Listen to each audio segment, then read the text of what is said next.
I just had a baby. I expect a $5,000 baby shower gift from you. This outrageous message came from Jessica, the detestable being who stole Michael from me. She had lied about being pregnant to steal him away, leading to our divorce. Even though I've tried to forget that day since remarrying, her presence still disrupts my peace. She hasn't changed, still stirring up trouble without a care. I can hardly believe she's my real sister.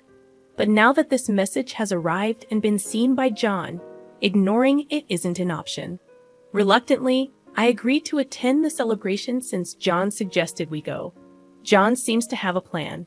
He's a warm and kind person but hates dishonesty. He's smart and skilled at turning work situations to his advantage. So I trust he has a strategy in mind. She can laugh about it now, but soon she'll have to face the music for all her wrongdoings. Me, John Johnson. I've been working as an office assistant in a local company since I graduated from college. I've been dating someone since my college days. Back then, through our club activities, I met Michael Smith, a medical student at the same university. His dad is a renowned allergy specialist, so it seems Michael is aiming to become a doctor too. His father's clinic is super popular, with patients from all over the country seeking treatment there. Being the only son of a solo practitioner and heir to a well-known clinic, my first impression was that he was a smart, well-off guy. But that was just my bias. Apparently, talking to him, I found he was quite unique, and we both liked the same film director's work. I wanted to get to know him better, so I made the first move. Hey, have you seen the new movie by that director? If not, want to go see it together? A woman who likes those films. That's a bit surprising. Absolutely. Really, I don't have many fans in my circle. I'm so glad I can watch it with you. My efforts paid off, and he began to see me as someone special. Our relationship continued not just through college but afterwards too, and Michael proposed to me when I was 25. I'm still learning to be a doctor, but in the future, I want to take over my dad's clinic and be a great doctor. I want you, Naomi, to be there to see it all. Will you marry me? Of course. I'd be delighted. Let's have a happy life together. I was on top of the world, pregnant right after getting married. Michael would definitely be a great dad, boy or girl. As long as the baby was healthy, that was all that mattered. Michael was probably just as excited for the birth, but then my happiness shattered. I suffered from severe morning sickness, constantly battling nausea and feeling unwell. I couldn't keep up with my job post-college and had to resign. Fighting my morning sickness at home, I had eating morning sickness, needing to constantly eat to stave off the nausea, surrounded by empty pastry bags where I always sat. I'm home, Naomi. What's happened to this place? It's a mess with all these snacks and bread bags. Sorry, I've been too sick to clean up. You're not working, and you've put on so much weight. It's hard without eating. I was always eating because of my morning sickness. Despite being early in my pregnancy, I had gained 22 lbs compared to before, not doing housework and just eating. You're like a pig who's given up on being late. That's harsh. He laughed mockingly at me, someone who could barely move during her morning sickness. I couldn't believe he could be so cruel. Was my judgment that off? Maybe once the baby was born, Michael would return to his kind self. I held on to that faint hope, but it too would soon crumble. One day, my sister Jessica came to visit. Oh, Naomi, you are here. What a mess, though. Sorry for the mess. That's fine. I'm used to this place, like a second home. There she was, my sister Jessica, appearing before a warning out me, struggling with morning sickness and feeling awful. Jessica occasionally visits our home, but at that moment, I was too unwell to properly entertain her. Hoping a little chat might distract me, I decided to start a conversation. You know, it looks like the baby in my belly is a girl. I keep thinking about dressing up and going shopping together someday. Wow, I didn't know you were thinking about things like that. Does Michael know? It's going to be a girl. Girl? Yeah, I told Michael right away. It's a girl. And you know, I dream of wearing matching outfits with my child. Jessica, You've always been so stylish. I'm counting on your advice when the time comes." Then Jessica turned around, smiling meaningfully. "That's right. Michael is still a rookie doctor, but he'll eventually take over the family clinic." Poor Michael, having you as a clinic director's wife. "Stop it, Jessica. That's too harsh. You really have a sharp tongue." Jessica is quite sarcastic and sometimes says things that hit hard. As her younger sister, I've gotten used to it over the years. Still, it can be quite tough when I'm feeling unwell. But Jessica quickly returned to her usual smile and waved her hand. "Sorry, I just slipped into my usual mode. So, Naomi, anything bothering you lately?" "Bothering me? Well, Michael's been coming home late lately. He's a doctor, so it's unavoidable. But he seems to be at the hospital all the time, even on weekends. We hardly have time to talk these days." "I see. Well, it's no surprise, considering someone like you claims to be a doctor's wife." I felt a chill at Jessica's icy smile. "What I came to talk to you today." As she said this, Jessica glanced toward the living room door. Then entering from the living room door was Michael. "Michael, did you get off work early from the hospital today? I need to talk to you. Let's get a divorce." "What kind of joke is this? What do you mean?" As soon as I got back, I couldn't understand what Michael was saying at all. I knew he wasn't the type to make such a terrible joke at a time like this, especially since we had been together since college, and I was carrying his child. "See, your beloved husband is saying this. You should listen to his request and let go quickly." "What, Jessica?" Michael looked at me awkwardly. "I can't see you as a woman anymore after you kept eating and gaining weight. But this is morning sickness. I feel sick if I don't eat." Jessica looked triumphantly at me. "That's the way it is. And the baby in your belly being a girl. She won't be the heir to the Smith Clinic. But in my belly, I carry Michael's child, a suitable heir." "Jessica," I felt a sinking feeling as I watched Jessica lovingly stroke her belly. "I'm 3 months pregnant and it's a boy, according to the tests." "You can't be serious, Michael. What are you doing while I'm going through all this pain? That's why all your excuses, quitting your job and just eating all the time, are unacceptable. I'm tired of watching you lying around, constantly eating snacks. I take care of myself so I don't have morning sickness, even when pregnant. I won't lose my self-control and eat like a pig, unlike you." I was at a loss for words, seeing Jessica's smug face and Michael looking down at the floor, guilt-ridden. Jessica, being pregnant with a boy, I didn't know. But as an heir, I want a son. I prefer a beautiful wife like Jessica over a woman who keeps gaining weight without restraint. That's just wanting in hair, and a beautiful wife is your own selfish desire, isn't it? I'll pay alimony, so let's part without any fuss. Seeing Michael apologizing, I knew that things could never go back to how they were. After that, Michael and I divorced, and I gave birth to our daughter as a single mother. His promise of alimony turned out to be just words, with no actual payment. Post-delivery, I had to work to survive since I had no one to rely on. Not knowing what else to do, I took a job at a nearby department store that's hiring. Life is unpredictable. My hard work and character caught the attention of someone. It was John Johnson, a well-regarded manager in the external sales department. "Tough day. You're always working hard." "Thanks. I'm about to finish up soon. Are you done for the day, John?" "Yeah. Oh, there's this great Italian place nearby. I want you to try, Naomi. And it's a little gift for your daughter."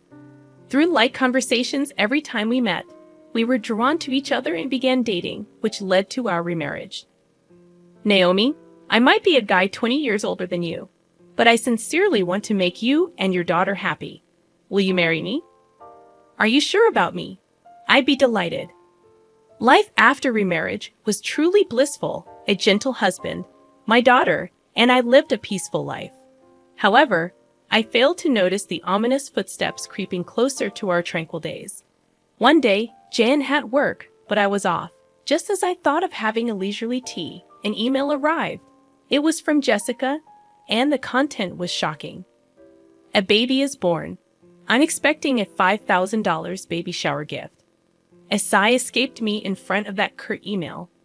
5 years ago, Jessica had an affair with Michael and snatched him away. Now this, and $5,000 for a baby shower gift, seemed too much. I can't forget that day, nor can I, even if I tried. The expressions on Jessica and Michael's faces back then, the way they sought happiness together, ignoring my suffering from morning sickness, was unforgivable. I was at a loss on how to respond to Jess's email. Then, John returned from work, noticing something was off, and asked with concern, "What's wrong, Naomi? You look pale." "Oh, John, it's a message from my sister. She had a baby." "The sister who married your ex-husband, Michael?" "Yeah. I don't want to see her face or hear from her. Plus, she's asking for a $5,000 baby shower gift." As John listened and looked at my phone, he suddenly said, "Wait, this Jessica Smith name, you know her?" "I didn't mention her when we got married because I didn't want to remember." "Yeah, I've never been introduced to her by you, but I wonder." John, pondering while looking at the email, seemed to recall something.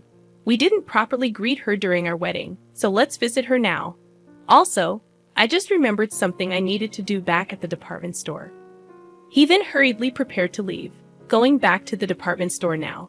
"Sorry, there's something I need to do." A few hours later, John returned with a thick file. "Is it okay if we visit your sister, Jessica, 2 weeks from now on Sunday? We both have the day off, and I'd like her to meet my parents and cousins too." "Your parents and cousins too." "Jessica loves being the center of attention, so she'll probably be fine." "But why?" "I've heard your ex-husband, Michael, is famous for allergy treatment. My family has a history of allergies. Thought we might get some good advice." I remembered hearing from friends that Michael had taken over his father's allergy clinic. Michael's dad was an authority on allergy treatment, and Michael became an allergist too, a friend told me. "Okay, I'll contact Jessica." Jessica quickly agreed when I contacted her. "I want to see the baby, and will bring a gift. Can I bring some relatives too? They really want to meet you." "Of course, the more guests, the more gifts. Looking forward to seeing you in 2 weeks on Sunday."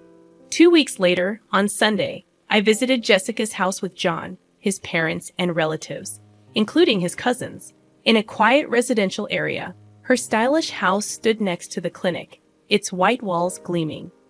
John's parents and relatives were surprised by its luxurious design, excited to meet the renowned allergist. "Welcome. I've been waiting for you." "Long time no see, Jessica. You look happy." "Of course. I was worried about my first childbirth, but it all worked out in the end." I felt something off in Jessica's words. "First childbirth? Didn't you say you were pregnant with a boy before?" "Oh, did I not tell you? I miscarried that time, so this is my first." John, standing beside me, nodded meaningfully. Seeing John's face, Jessica started to tremble. "Oh, hello. Nice to meet you." "Hello, you must be Naomi's sister. I heard a bit about the miscarriage." "Yes, but I don't want to remember the miscarriage." Jessica turned her face away in a huff and started to walk off. "Sorry about that." "Oh, there's something I wanted to give you, Jessica." "What? Something for me?" Jan handed her an envelope. It's pastel color, and the word "Congratulations" written on it. Thick enough to be noticeable even from the side. "Here you go. I wanted to give this to Jessica personally." "Got it right. Just what I've been waiting for." I glanced at John and whispered to him, "Hey, we aren't rich, and we don't have to give Jessica the $5,000 she asked for."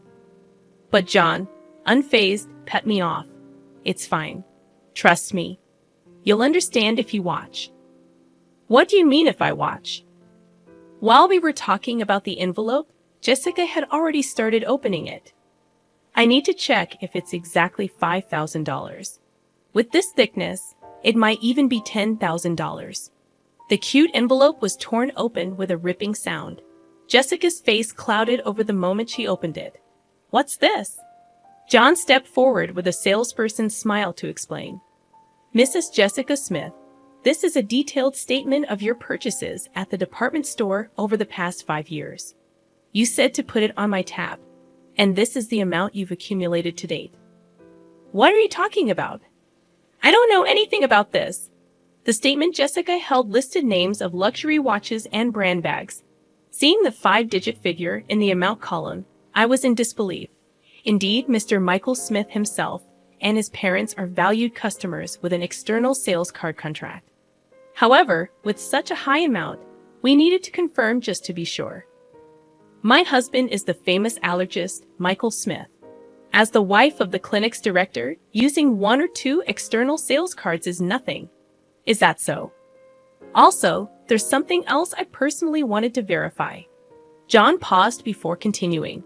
About 5 years ago, we had complaints about a customer flaunting their external sales card and making extremely unpleasant remarks. Do you know anything about this? What's that? What does it matter? Since we had several complaints, I checked with the staff who were nearby at the time. The content of the conversation was so terrible that the staff remembered it clearly. Glancing sideways, I saw Jessica's expression harden. The staff said the conversation was about stealing someone's husband, who happens to be her brother-in-law. Could it be? Yes, that's right. And she bragged about using a fake pregnancy to break them up, laughing loudly. She talked about how she lied about miscarrying like it was some kind of heroic tale. That's when I realized that time, Jessica's claim of being pregnant with a boy, the hair, was all a lie to snatch Michael. Of course, there was no pregnancy, so no morning sickness or changes in her body shape. What are you saying? That story was about me. Matching the complaints with the external sales card, your name, Jessica Smith, came up. I can't believe this. You are marrying into a doctor's family, becoming the clinic director's wife. I couldn't stand it. I had to do whatever it took to tell Michael that I was the right one for him. I was overwhelmed with disbelief that Michael had fallen for Jessica's scheme, and she had lied to marry him. While I was stunned, the door opened. What's this all about? Explain yourself, Jessica. Since when have you been here? From the beginning. I came back to get something I forgot and found the external sales card statement. And now I hear the pregnancy 5 years ago was all a lie. You trapped me. Michael shouted, and Jessica began to laugh. So what? You got a beautiful wife, and we have a child now. So it's fine, right? Don't joke with me. I can't live with a liar like you. Let's get a divorce. You can't be serious. What about our child? Don't you feel sorry for them? Pushing her away, Michael glared at Jessica with a furious expression. I can't live with a liar and reckless spender like you. It's not good for the child either. We're getting a divorce. I'm taking custody. Are you kidding me? Do you have any idea what I went through to give birth to this child? This child needs to become a doctor in the future to support us. You're just thinking about yourself. There's no point in talking about this now. Let's handle the rest through a lawyer. The relatives who came along hoping to get some effective medicine from the famous allergist were frozen in shock at this chaotic scene. I was so embarrassed to admit that she was my sister. Afterward, Michael got a good lawyer specializing in divorce and successfully got divorced and won custody. Meanwhile, Jessica, who had been shopping to her heart's content on credit using the external sales card during her marriage, was now being chased for repayments. Hey, if your husband hadn't brought that statement, I'd still be the clinic director's wife. I'm being hounded for repayments now. Help your sister out in a pinch, would you? Why should I?